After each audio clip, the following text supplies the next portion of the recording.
Kështu që të bëni në gjë të mirë përpara se të ndodhin gjëra të këqija.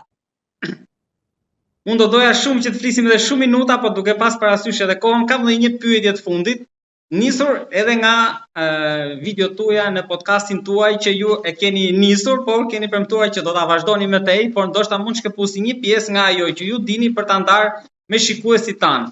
Për videot erotike që në mendimin tuaj do të rondisin shumë shpejt Ballkanin. Aha, atëherë, vetëm një gjë, dhe ti e gazetar besnik i profesionit tënd, do të kërkoja misisht që të mos më përdor si tituj për emisionin, se nuk kam qef të bëhem humorist. Vërtet unë flas çdo natë në kanalin Kreshnik Osmani në YouTube. Ajo është dritarja ime e vetme mediatike.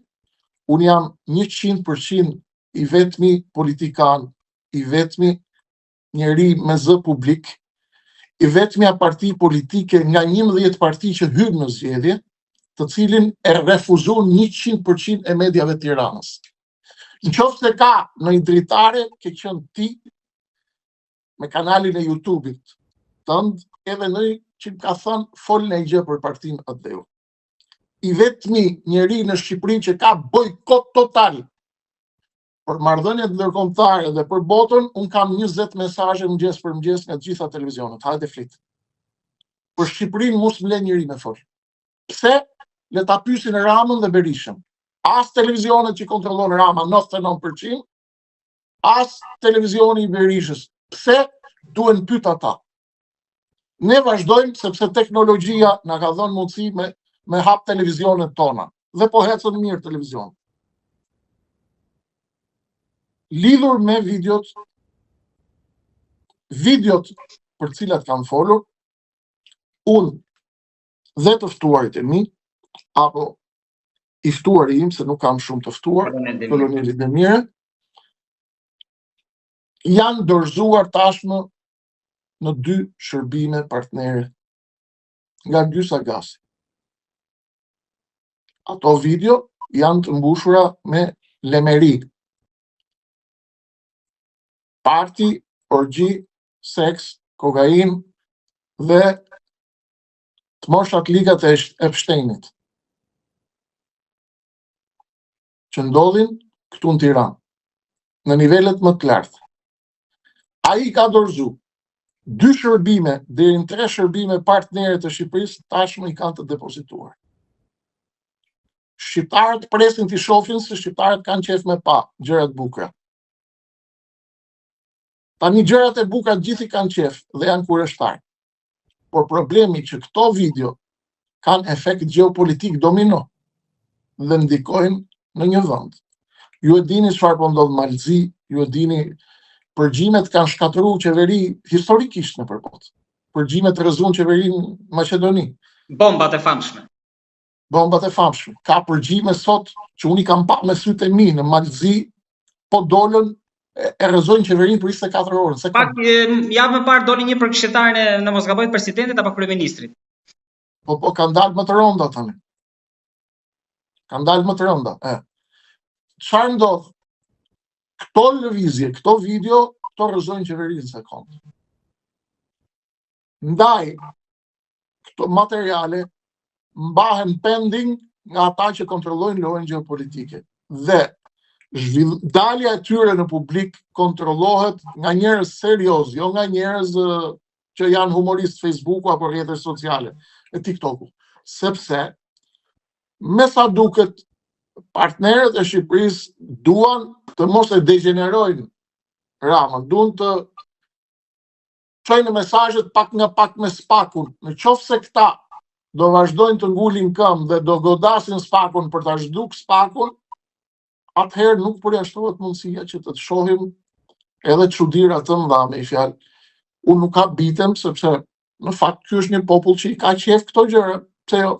Nuk po them që është Rama aty brenda apo jo në video, por ky popull për shembull Rama ka treguar vetë, tha kur isha lakurish në plazhet e Francës më shantazhuan, tha. Dhe unë i thash nxirreni se s'm prisha si punë. Domethënë edhe tani nuk është se mund të shantazhohet me. Jo, unë nuk e di nëse Rama merr pjesë aty apo jo. Po poshtë Ramës se janë kështu video të frikshme. Nuk e dim si reagon populli jonë, është qefli, është i lezetshëm. Prandaj edhe unë ju pyeta, se te videot ka sensibilitet fort. Patjetër mund të shohin Kama Sutra, mund të shohin gjëra tjera, mund të shohin forma, mund të shohin gjëra që mund t'i pëlqejnë, dhe ndoshta qeverisë i rritet populariteti. Mbase edhe aleatët thonë, ore po i nxorrëm do mund na fitojnë prapë, se edhe populli është qefli këtu. Ti e ke parë që populli është qefli. Populli e parë Ramën që doli nga Kuriq me gruan e ish ministrit prapë, tha, çat keq e ka, edhe Rama tha plasën, i tha. A kupton? Ndoshta edhe këtu shërbimet partnere po e rrisin dozën, po i thonë mos e prek ligjin. Lëshoje ballukun, mos godit spakun. Në qoftë se ky do filloj të bëjt fortin, kam përshtypjen që do t'i dalin gjëra, por nuk dua të spekuloj. Unë nuk e di se kur vendosin për t'i nxjerrë dhe nuk e di nëse vendosin për t'i nxjerrë apo jo, sepse siç ju thash, rënja e qeverisë në Shqipëri është kalkulim gjeopolitik në një moment dhe Berisha e di shumë mirë këtë. Ndaj Berisha po bën atë që duhet bënte çdo kush që shpreson të mbetet në lojë.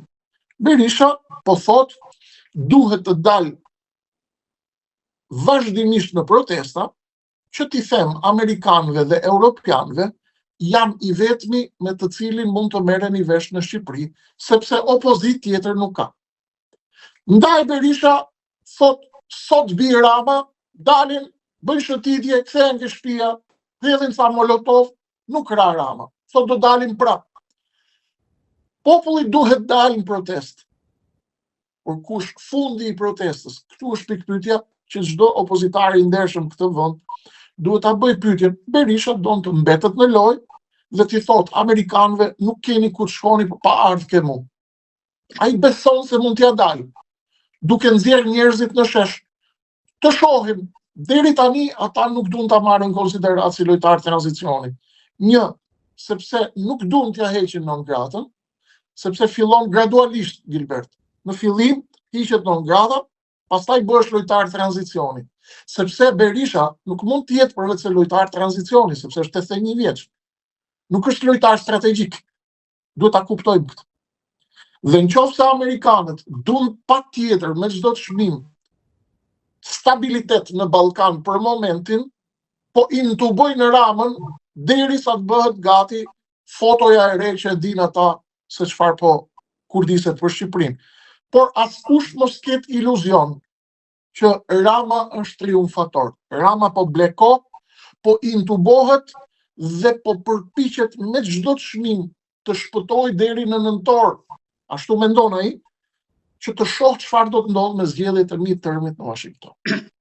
Zoti Osmani, unë të falenderoj shumë për kohën që gjetët për mua, për shikuesit tanë, të jam mirënjohës shumë, edhe gjithë ata që duan të ndjekin analizat tuaja, ashtu sikur e thatë ju gjejnë çdo natë, çdo ditë, çdo moment në kanalin tuaj në YouTube. Të falenderoj shumë. Faleminderit, kanali Kreshnik Osmani në YouTube. Respekt e Gilbert, mbarësi edhe për ju.